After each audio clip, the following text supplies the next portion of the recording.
Las expectativas del presidente estadounidense, Donald Trump, sobre un importante acuerdo negociado se desvanecen velozmente. Mientras que sus tácticas caóticas lograron llevar a Ucrania a la mesa, resultando en los Estados Unidos, Rusia y Ucrania acordaron un cese al fuego de 30 días en la guerra, condicionado a la aprobación del presidente ruso Vladimir Putin. Trump sabía que eso no pasaría con la versión inicial del cese al fuego, pero también sabía que la propuesta de cese al fuego de 30 días provocaría más diálogo con Putin. Eso es exactamente lo que sucedió. Trump y Putin hablaron, incluso llegaron a un acuerdo. Luego, Putin apuñaló a Trump por la espalda y humilló al presidente de América al retractarse de su palabra inmediatamente. El alto al fuego de Trump colapsó antes de comenzar. Entonces, ¿qué pasó? El 12 de marzo, Al Jazeera informó que delegados de los gabinetes de Trump y del presidente ucraniano Volodymyr Zelensky llegaron a Arabia Saudita para iniciar conversaciones de paz. Estas discusiones no involucraron a Rusia, al igual que las conversaciones previas de Trump con el personal de Putin basadas en Arabia Saudita, no involucraron a Ucrania. Tras una reunión de 8 horas, Estados Unidos y Ucrania acordaron un alto al fuego de 30 días. Las conversaciones fueron fructíferas. Los países emitieron una declaración conjunta, diciendo que la propuesta de alto al fuego incluiría todas las operaciones terrestres, navales y aéreas. No se mencionó cesión de territorio por ninguna parte. Ucrania acordó retomar las conversaciones con Estados Unidos sobre un gran acuerdo de minerales críticos a la brevedad. Este resultado pareció ser un gran triunfo para Trump. Sin embargo, el alto al fuego también dependía de que Putin aceptara que Rusia depusiera sus armas. Trump probablemente sabía que eso era imposible, al menos con la versión del alto al fuego negociada con Ucrania. Predeciblemente, Putin dijo que no. Los términos del alto al fuego no eran lo suficientemente claros para el presidente de Rusia y no abordaron adecuadamente lo que él consideraba la causa raíz del conflicto en Ucrania. Putin también estableció sus propias condiciones, más allá de resolver la causa raíz de su invasión, que parece ser su creencia de que Ucrania no debería existir en absoluto. Putin quería más detalles. Afirmó que Rusia controlaba la guerra, especialmente en Kursk, donde aseguró que las tropas ucranianas pronto estarían rodeadas. También tenía preguntas sobre cómo Ucrania utilizaría los 30 días. Zelensky rearmaría su ejército, reentrenaría a sus soldados. ¿Cómo se controlaría todo esto? Pero lo más importante, según Putin, es negociar con nuestros colegas y socios estadounidenses. Quizás tenga una llamada con Donald Trump. Esa es justo la respuesta que Trump esperaba. Para el presidente de América, la negociación inicial del alto el fuego con Ucrania fue más un primer paso hacia la paz que un absoluto que Putin tenía que aceptar. Deseaba que Putin tratara el asunto en una plática posterior. Cuando Trump contactó a Putin por teléfono, Estados Unidos pudo negociar los detalles para hacer realidad el alto al fuego. La llamada estaba programada para el 18 de marzo. Antes de la llamada, los medios especulaban sobre lo que Putin y Trump discutirían. La British Broadcasting Corporation señaló que Trump ya había afirmado que se habían acordado muchos elementos del acuerdo de paz temporal, aunque también declaró que queda mucho por negociar en una publicación en la plataforma Truth Social. Cada semana trae 2.500 soldados muertos de ambos lados, y debe terminar ahora, exclamó Trump. Espero ansiosamente la llamada con el presidente Putin. El ánimo de Trump era optimista, mientras que el de Putin era más reservado. Cuando se le preguntó sobre qué cubriría la llamada telefónica, el portavoz del Kremlin, Dmitry Peskov, se negó a comentar. Nunca hacemos eso. Quizás no necesitaba hacerlo. Putin ya ha expresado su postura sobre el acuerdo inicial de alto el fuego. Dejó Rusia con demasiadas preguntas sin responder. La idea es correcta y la apoyamos, afirmó Putin previamente. Pero hay preguntas que debemos discutir. Putin mencionó que las preguntas se enfocarían en las acciones de Ucrania durante los próximos 30 días y cómo se supervisaría el alto el fuego. Trump dio más indicaciones sobre los posibles temas de conversación el 16 de marzo, 2 días antes de la llamada telefónica. Hablaremos sobre tierra, hablaremos sobre plantas de energía, ya estamos hablando de eso, dividiendo ciertos activos. Para Trump, la llamada con Putin fue otra chance de cerrar un acuerdo. Por fin, llegó el 18 de marzo. Y nada. Al menos no por un tiempo. Putin preparó el escenario para la humillación que vendría al dejar a Trump esperando más de 1 hora después de la hora programada para la llamada. Esto fue un acto de puro poder por parte de Putin. Quería demostrarle a Trump que tenía el control en estas conversaciones. Tiene sentido. Putin cree que Trump quiere ser conocido como el presidente de los Estados Unidos que logra la paz en Ucrania. Pero para el presidente de Rusia, un alto al fuego realmente no le importa. Cree tener ventaja en su invasión a Ucrania. Sus tropas están expulsando lentamente a Ucrania del Oblast de Kursk y Rusia ganó 1.609 millas cuadradas de territorio ucraniano en 2024 gracias a la renovada presión de Putin en el este de Ucrania. ¿Trump quería algo? Según The Express, a Putin no le importaban las advertencias de que un compromiso previo lo haría llegar tarde a su llamada con Trump. Incluso se rió de ellas. Putin estaba hablando en el Congreso Anual de la Unión Rusa de Industriales y Empresarios, incluso cuando se suponía que debía estar hablando con Trump. Siliv informa que Alexander Shukin, organizador del evento, miraba su reloj mientras Putin hablaba. Peskov le había informado que la crucial llamada entre Putin y Trump estaba agendada para las 16:00 hora de Moscú. Putin seguía en el evento pasadas las 4 p.m. Putin le dijo a Shukin que ignorara a Peskov, quien mencionó que la llamada ya estaba retrasada, pues ese era su trabajo. «No lo sé», respondió Shukin. «Hay que ver qué dice Trump sobre esto».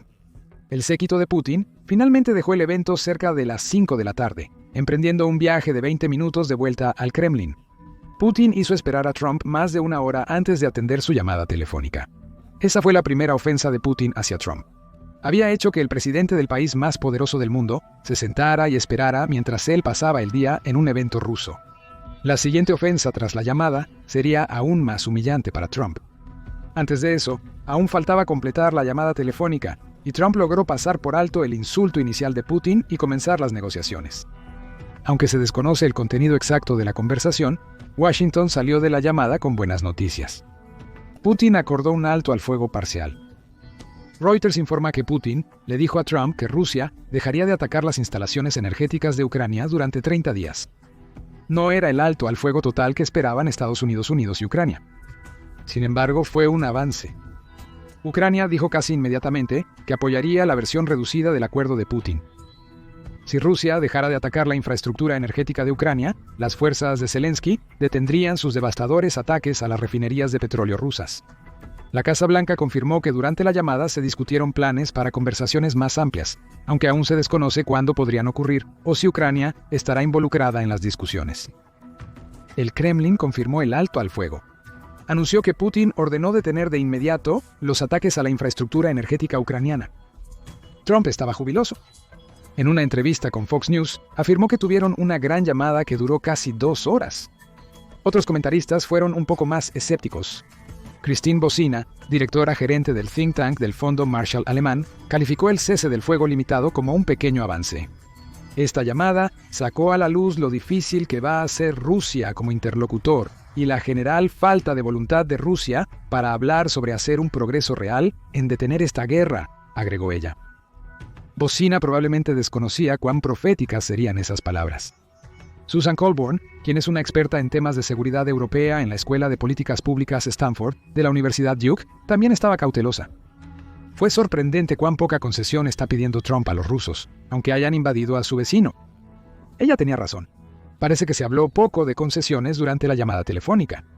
La British Broadcasting Corporation informa que Putin y Trump también discutieron la posibilidad de crear un alto al fuego marítimo en el Mar Negro. Eso beneficiaría más a Rusia que a Zelensky, ya que Ucrania ha diezmado 1/3 de la flota rusa del Mar Negro. Putin no ha podido usar ese tramo de agua a su favor como esperaba. Un alto al fuego allí básicamente equivaldría a que Rusia le pida a Ucrania que deje de atacar sus barcos y puertos de Crimea con misiles y drones. ¿Los temas no discutidos durante la llamada revelaron algo significativo? No hubo conversaciones sobre un alto al fuego total. Según la British Broadcasting Corporation, Putin nunca estaría de acuerdo con eso. También parece que Trump no discutió la condición clave de Putin para lograr una paz duradera. Esa condición es que Ucrania tiene que dejar de rearmarse, junto con dejar de recibir ayuda militar o inteligencia de otras naciones, si Rusia incluso va a considerar la paz. Putin sabe que eso no sucederá. Quizás Estados Unidos deje de suministrar armas e inteligencia a Ucrania. Lo ha hecho antes, pero revirtió la decisión tras las conversaciones de alto el fuego de Trump con Zelensky. Sin embargo, lo mismo no se puede decir de los socios europeos de Ucrania. Muchos ven a Putin como una amenaza para su propia soberanía, especialmente si consigue lo que quiere en Ucrania y se han comprometido a apoyar a Ucrania hasta que gane la guerra. Retomando la imprevista profecía de Bocina.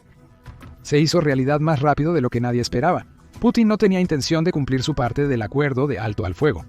Había engañado a Trump mediante una llamada telefónica. La llamada fue un juego de poder.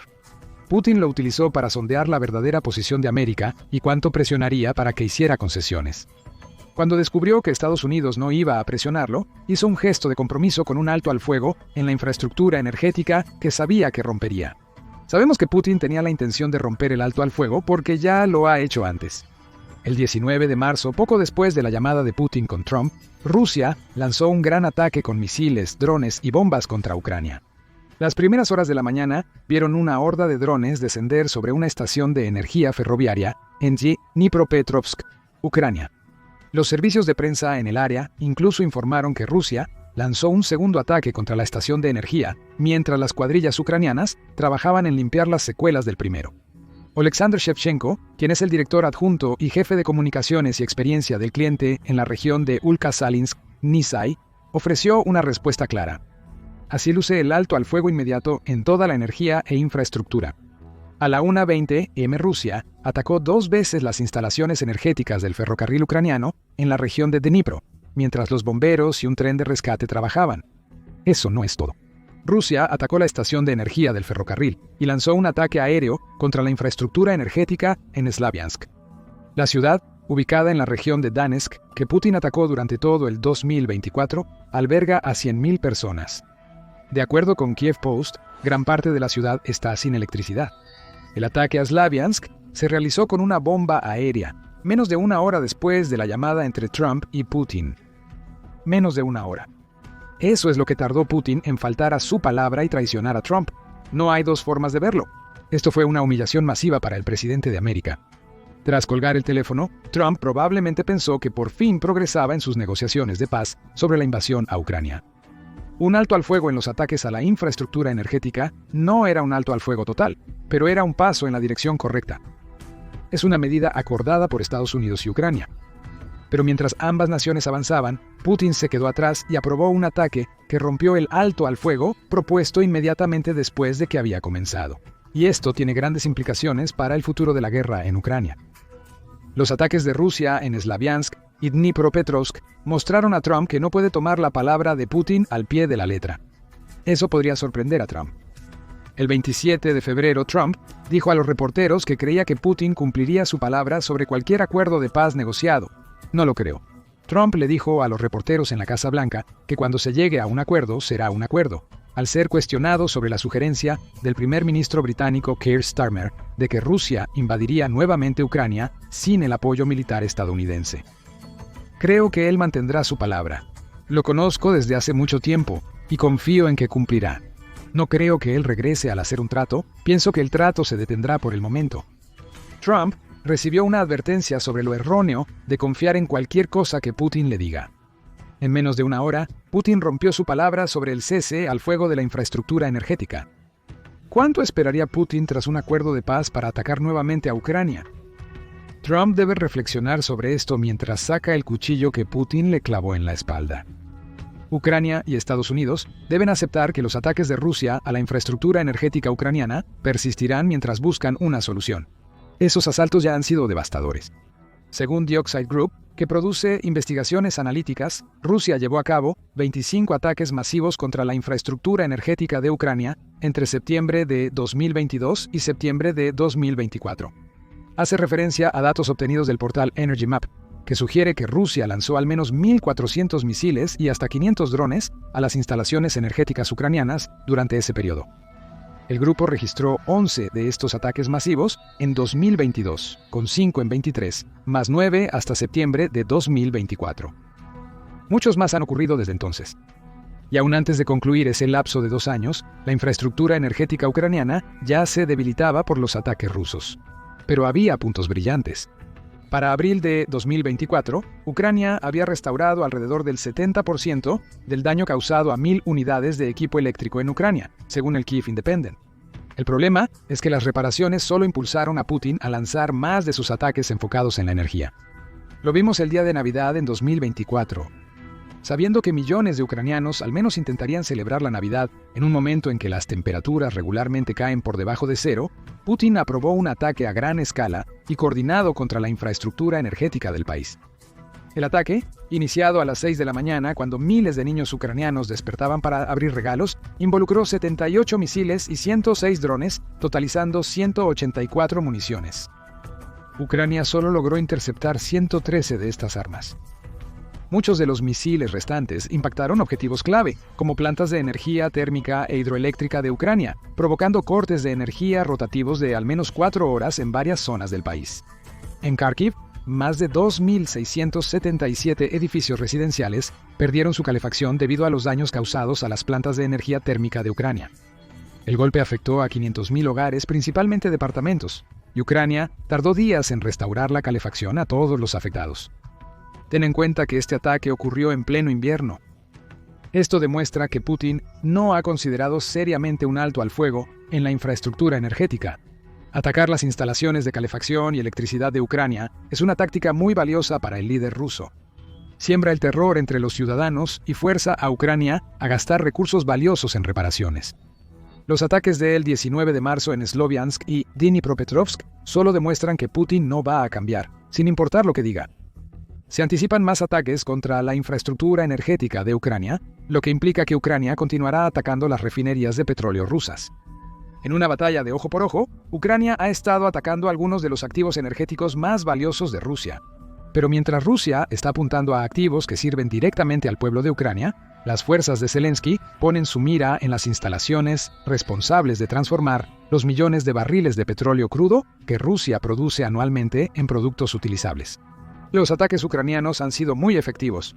Desde febrero de 2025, los ataques con drones ucranianos han interrumpido el 70% de la capacidad de refinación rusa. Eso es grande. La refinación es el proceso de convertir el petróleo crudo en productos como gasolina, diésel e incluso combustible para aviación. Sin esas instalaciones, Rusia produce menos derivados del petróleo para vender a sus clientes restantes tras las sanciones occidentales. Los ataques, cruciales para Ucrania, también reducen el suministro de combustible que Rusia destina a sus tropas terrestres en el frente ucraniano. Ucrania incluso realizó un masivo ataque con drones el 16 de marzo, 2 días antes del alto al fuego, que apuntaba al oleoducto Druzhbaya. Druzhbaya, una de las mayores redes de petróleo del mundo, suministra gran parte del combustible a Moscú, la capital de Rusia. El ataque de Ucrania arriesgó el 50% del suministro de combustible de Moscú. Es comprensible que Putin quisiera fingir que deseaba un alto al fuego. Esperaba que Ucrania aceptara y frenara estos ataques, aunque fuera temporalmente, para evitar un seguimiento inmediato. Esto permitiría a su gente reparar los daños y a Putin lanzar un ataque sorpresa contra una Ucrania que creía que los ataques se detendrían en ambos lados. ¿Y qué pasa con el alto al fuego que Trump negoció con Putin? Obviamente está muerto en el agua. El ataque de Rusia a la infraestructura energética de Ucrania fue bien calculado. Putin podría afirmar que no tuvo tiempo para detener el asalto, ya que ocurrió solo 1 hora después de su llamada con Trump. Cuando Ucrania ataque otra refinería rusa en respuesta, Putin afirmará que Ucrania violó el alto al fuego. Putin estaría mintiendo, algo habitual para el presidente ruso, como Trump acaba de descubrir. Zelensky probablemente sabía desde el inicio que Putin no cumpliría su palabra. Verás, le dijo a los reporteros tras los ataques en Slaviansk y Dnipropetrovsk, ya hay una alerta aérea, por lo que este alto al fuego ya no está funcionando. Zelensky también prometió que Ucrania contraatacaría. No habrá una situación en la que Rusia siga bombardeando nuestra infraestructura energética sin que respondamos. Responderemos. El presidente de Ucrania rugió a los reporteros, enviando un claro mensaje a Putin. Si el líder ruso no tiene intención de cumplir los términos de su propio alto al fuego, se equivoca al pensar que Ucrania detendrá sus ataques. Es probable que pronto veamos otro gran ataque a una refinería petrolera rusa. En cuanto a Trump, es difícil determinar cómo responderá al último ataque de Rusia contra la infraestructura energética de Ucrania. ¿Acaba de ver fracasar un trato que habían negociado? ¿Intentará justificar el ataque en nombre de Putin mientras espera poder recoger los pedazos del ya destrozado alto el fuego? ¿O castigará a Putin proporcionando más ayuda a Ucrania mientras impone más sanciones contra Rusia? Solo el futuro lo dirá. Por ahora, dinos cómo crees que Trump responderá a esta amarga derrota. ¿Te sorprende que Putin haya roto su promesa tan pronto? ¿Qué crees que estos ataques significan para el futuro de las conversaciones de paz entre Ucrania y Rusia? Comparte tu opinión en los comentarios y suscríbete al Show Militar para obtener información actualizada sobre las últimas innovaciones militares ucranianas. Nos esforzamos por ser una fuente de noticias precisa sobre los principales conflictos y agradecemos tu apoyo.